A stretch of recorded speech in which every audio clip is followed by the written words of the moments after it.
Hello everyone, welcome to our channel MP board English medium. सबसे पहले तो guys congratulation उन सभी बच्चों को जो कि क्वालिफाई हुए मुख्यमंत्री प्रतिभाशाली विद्यार्थी योजना के लिए, यानी आपके लैपटॉप वाली स्कीम के लिए, और उनको सेफली उनके जो 25,000 रुपये की जो अमाउंट है वो मिली है। यहाँ पे भोपाल में एक प्रोग्राम भी आयोजित किया गया था जिसके अंतर्गत जितने भी बच्चे थे उन्हें सम्मानित किया गया। सीएम खुद आए थे जिन्होंने अपने हाथ से बच्चों को सर्टिफिकेट्स एंड जो प्राइज़ मनी है वो हैंड ओवर किया।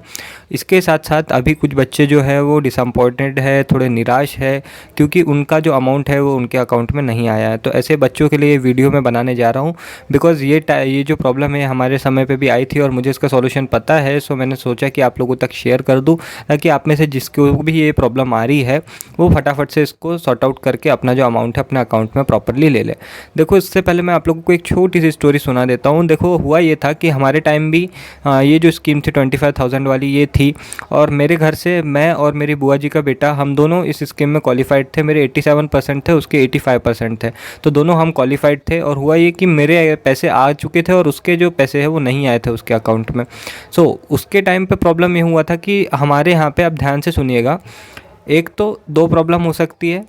एक, आपकी स्कूल की तरफ से कोई प्रॉब्लम हुई हो, दूसरी या तो आपकी तरफ से कोई प्रॉब्लम हुई है। स्कूल की तरफ से क्या प्रॉब्लम हो सकती है? तो स्कूल की तरफ से जो प्रॉब्लम हो सकती है वो है कि आपके फॉर्म में कुछ गलत डिटेल डाल दी हो, अकाउंट नंबर मिसमैच कर गया हो, या फिर जो आपका फॉर्म है वो अच्छी तरीके से फिलअप ना किया गया हो स्कूल ने, या फिर आपका फॉर्म सबमिट ना हुआ हो। ये होती है स्कूल की मिस्टेक। दूसरी होती है आपकी मिस्टेक कि आप लोगों ने जो अकाउंट दिया है वो गलत हो, अकाउंट नंबर गलत हो, या फिर आपकी कोई डिटेल आपने जो स्कूल को दी है फॉर्म भरने, आपने जो फॉर्म भरा है वो गलत आपने कर दिया हो। और सबसे मेजर जो मिस्टेक होती है वो है अपने एमपी में। देखो गाइस, जब आपका बचपन में अकाउंट बनाया होगा आपके पेरेंट्स ने, तो एक होता है जन धन खाता, जिसे कि हम साफ भाषा में बोले थे मिनी अकाउंट। एक होता है मिनी अकाउंट की कुछ लिमिट होती है, जैसे उस अकाउंट की 50,000 लिमिट होती है, उसमें 50,000 से ज़्यादा आप बैलेंस नहीं रख सकते। अगर आप लोगों ने कोई ऐसा अकाउंट दिया है जो कि मिनी अकाउंट है आप लोगों का, मेरे भाई के साथ भी यही सीन हुआ था कि उसने जो अकाउंट नंबर दिया था वो उसका खुद का था, बट वो जनधन खाता यानी मिनी अकाउंट था जिसमें 50,000 रुपये पहले से ही डले हुए थे। तो अभी जो उसका 25,000 का अमाउंट था वो उस अकाउंट में नहीं आ सकता था। तो ऐसे में हुआ ये कि उसने सबसे पहले स्कूल में कांटेक्ट किया। स्कूल में कांटेक्ट करने के बाद उसे ये पता चला कि स्कूल की तरफ से सारी चीज़ें क्लियर हैं। फिर वो गया बैंक में। बैंक में जाने के बाद आप बैंक वालों से कहोगे कि आप प्लीज़ जानकारी निकाल के बताइए कि क्या ये अमाउंट मेरे अकाउंट में आया है या नहीं। अगर आपके अकाउंट में कोई दिक्कत है तो आपको बैंक वाला ये ज़रूर बता देगा कि ये अमाउंट जो है वो आया तो है, जैसे उसके केस में हुआ था। उसके केस में बैंक ने कहा था कि देखो बेटा, तुम्हारा अमाउंट जो है वो आया तो है, सेफली तुम्हारे बैंक में आ चुका है, बट आपका जो अकाउंट है उसकी इतनी कैपेसिटी नहीं है कि वो और अमाउंट अपने अंदर रख सके। तो आपके पास दो ऑप्शन है, या तो आप इस अकाउंट को सेविंग अकाउंट बना लीजिए, या फिर आप इस अकाउंट का जो पूरा पैसा है वो निकाल लीजिए।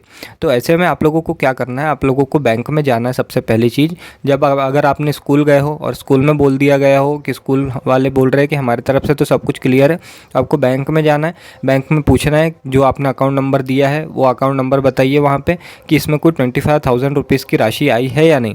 अगर बैंक वाला की तरफ से कोई दिक्कत हो तो बैंक वाला आपको ज़रूर बताएंगे और उसका सॉल्यूशन भी बताएंगे। जैसे उसे बताया था कि या तो आप इस अकाउंट को सेविंग अकाउंट बना लीजिए, या फिर ये जो अकाउंट है इसमें से आप पूरे पैसे निकाल लीजिए। तो उसने उससे सेविंग अकाउंट बनाया था जिससे कि अकाउंट की लिमिट बढ़ जाती है और वो पैसे उसके अकाउंट में 10-15 दिन में आ चुके थे सेफली। तो अगर आपके साथ भी ऐसी कोई दिक्कत है तो सबसे पहले आपको क्या करना है, स्कूल में जाना है। स्कूल में जाकर के पहले पूछना है कि आखिर गलती कहाँ से हुई। स्कूल वाले कहते हैं कि देखो हमारी तरफ से सब कुछ क्लियर है।